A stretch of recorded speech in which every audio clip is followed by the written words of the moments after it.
In the face of a growing Chinese threat in the region, India and Sri Lanka have committed to deepen their defense ties. Indian Army Chief M.M. Naravane visited the island nation for 4 days and discussed the entire gamut of defense cooperation between the two sides. Observers believe that Colombo, which has titled in favor of Beijing until recent past, is now realizing its devious agenda and is changing its strategies vis-a-vis evolving global dynamics.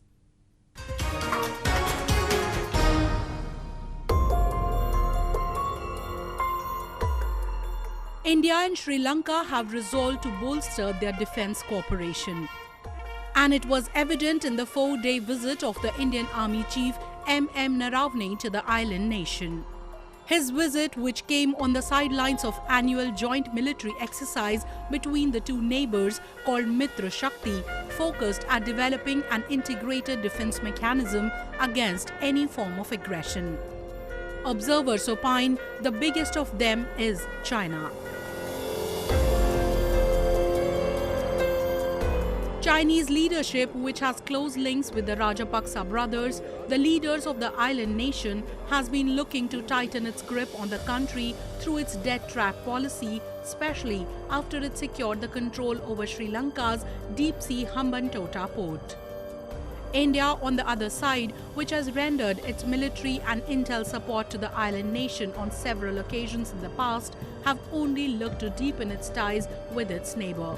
Hence, the priority for Colombo becomes clear. It is India it can rely on. ඉන්දියාව ශ්‍රී ලංකාවට විශාල පුහුණුවීම් සහ අනිකුත් සහයෝගයක් ඉතිහාසය පුරාවට අපිට ලබා දෙනු ලබනවා. ශ්‍රී ලංකා යුද හමුදාවේ විශාල හමුදා නිලධාරීන් සහ සිසු නිලයන් සංඛ්‍යාවක් ඉන්දියානු පුහුණු පාසැල්වල පුහුණුවීම් ලබනවා. ඒත් එක්කම අපි ඉන්දියානු හමුදාවල නිලධාරීන් ශ්‍රී ලංකාවේ පාඨමාලාවන් සහ අනිකුත් අභ්‍යාසවලටත් සම්බන්ධ වෙනවා.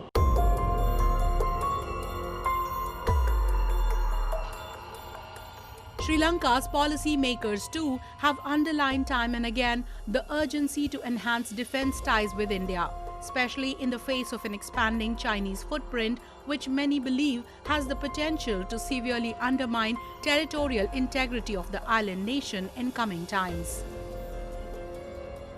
An integrated country strategy paper released last month by Colombo called for a comprehensive defense partnership with India.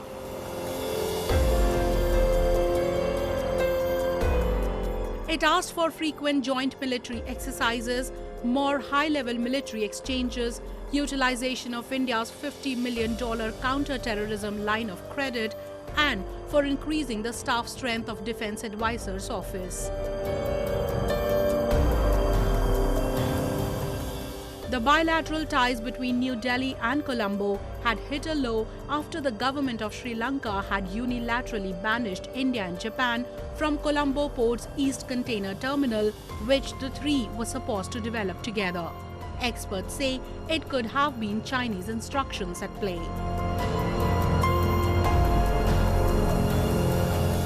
New Delhi, however, has maintained that both the countries should have strong defense ties.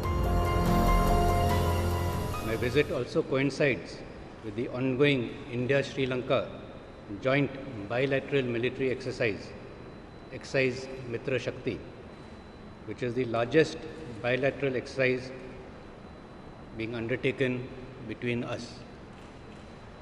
I shall be witnessing the culmination phase of this exercise along with General Silva.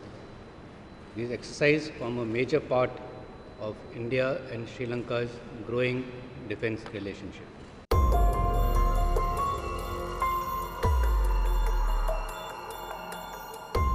And while the trade between the two sides has grown significantly with time, it is the defense cooperation that needs a boost. Both Sri Lanka and India share a lot when it comes to their foes. The terrorism has severely affected both of them in past few years. An overly aggressive China is what they face now. While Beijing has used its coercive diplomacy to enter Sri Lanka, it has constantly, though unsuccessfully, been trying to alter the status quo along the border with India.